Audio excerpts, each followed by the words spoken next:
এখন মহিলারা বলছেন আবার ভোট হোক, আমরা ১,৫০০ সন্তুষ্ট, আমরা ৩,০০০ চাই না। আজকে আমাদের যে চোর, এই যে ইলেকশন কমিশনার জ্ঞানেশ কুমার বলছে প্রত্যেক ফ্যামিলি ১০,০০০ টাকা করে দিক, তাহলে দেশের অর্থনীতি উন্নত হবে। কেন ১০,০০০ টাকা করে দেবে? শুনুন, রাজ্যে পালাবদল হয়েছে, বিজেপি সরকার ক্ষমতা এসেছে। বিজেপি সরকার কথা ভাবতে গেলে সবার আগে দেখতে হবে যে দেশের যে কটা রাজ্যে বিজেপি ক্ষমতায় আছে সেখানে কি করেছে। বিহারে ভোটের আগে ১০,০০০ টাকা করে মহিলাদের দিয়েছে, ভোট হয়ে যাবার পর বাড়িতে নোটিশ পাঠিয়েছে সেই টাকা ফেরত দাও, এবং শুধু তাই না, বুলডোজার দিয়ে তাদের বাড়ি ভাঙা হয়েছে।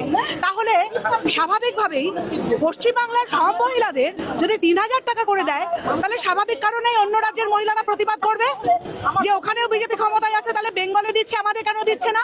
তাহলে যাদের একটু বুদ্ধি আছে তাদের বোঝা উচিত। আমরা কিন্তু বুঝেছি এটা জুমলা। প্রথমে কি বললো, দেশের স্বরাষ্ট্রমন্ত্রী ধর্মতলায় মঞ্চে দাঁড়িয়ে বলে গেছে যে ১ তারিখ সব মহিলার অ্যাকাউন্টে ৩,০০০ টাকা করে ঢুকবে, ঢোকেনি, আজকে ২ তারিখ। তারপরে নারী সুরক্ষা কল্যাণ মন্ত্রী অগ্নিমিত্রা পাল, যার কোনো রাজনৈতিক ব্যাকগ্রাউন্ড নেই, যে আসানসোলের রাস্তাঘাট চেনেন না, পাবলিক ওনাকে জিজ্ঞেস করছে বলুন তো এই জায়গাটার নাম কি, বলতে পারেনি, বলছে আমার তো জানার কথা না। তাহলে আপনি কিসের বিধায়ক? আপনি একটা অঞ্চলের নাম জানেন না, আপনি ৫ বছরের বিধায়ক। যাই হোক, লোক নেই, মন্ত্রী হয়েছে।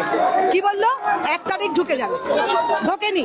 তারপরে ১২ পাতার একটা ফর্ম, সেই ফর্মে আপনার বাড়িতে যে কজন মেম্বার, তাদের সম্পত্তির খতিয়ান, তাদের ব্যাংক ডিটেলস, আপনার বাড়ির মেঝেটা মোজাইক না সিমেন্ট না ইট না মাটি, সেটা দিতে হবে।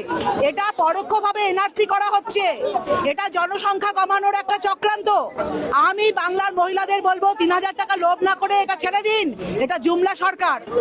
তারপর বলছে সরকার একটা ভ্যাকসিন নিতে বলা হয়েছে, মেয়েদের জরায়ুর ক্যান্সার, এই ক্যান্সার নিয়ে মেয়েরা, এই ভ্যাকসিন নিয়ে মেয়েরা অসুস্থ হয়ে পড়ছে। কোভিড এর ভ্যাকসিন নিয়ে ওয়ার্ল্ড হেলথ অর্গানাইজেশন স্বীকার করেছে যে এই ভ্যাকসিনে অল্প বয়সী ছেলেমেয়েরা হার্ট অ্যাটাকে মারা যাচ্ছে, যে জিম করছে পড়ছে আর মারা যাচ্ছে।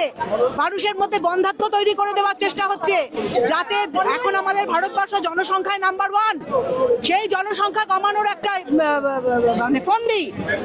আজকে ইনজেকশন নেবার সাথে, ভ্যাকসিন নেবার সাথে অন্নপূর্ণা ভান্ডারের কি সম্পর্ক আছে আপনি বলুন তো?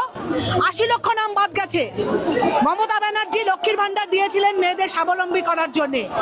এই লক্ষ্মীর ভান্ডার নিয়ে মহিলারা কেউ ব্যবসা করেছেন, কেউ তার প্রয়োজন মিটিয়েছেন, অনেক কাজে এসেছে।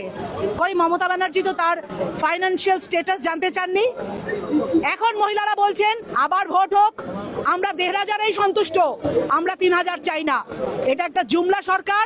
এই ৩,০০০ টাকা কত % লোকের কাছে আসে আপনারাই বলবেন। আর এই যে অন্নপূর্ণা ভান্ডারের নাম করে আপনার ফ্যামিলি ডিটেলসটা নিয়ে নিচ্ছে, এতে আপনার অ্যাকাউন্টটা ফাঁকা হবার একটা কল। এই যে আধার প্যান লিংক, সমস্ত টাকা আপনার গায়েব হয়ে যাবে। আজকে আমাদের যে চোর, এই যে ইলেকশন কমিশনার জ্ঞানেশ কুমার বলছে প্রত্যেক ফ্যামিলি ১০,০০০ টাকা করে দিক, তাহলে দেশের অর্থনীতি উন্নত হবে। কেন ১০,০০০ টাকা করে দেবে? একটা লোক মাথার ঘাম পায়ে ফেলে রোজগার করেছে, ৩,০০০ টাকা দিয়ে আপনি মূর্তি করেছেন। ১৪০ কোটি মানুষের অ্যাকাউন্টে ১ কোটি টাকা করে দিন না।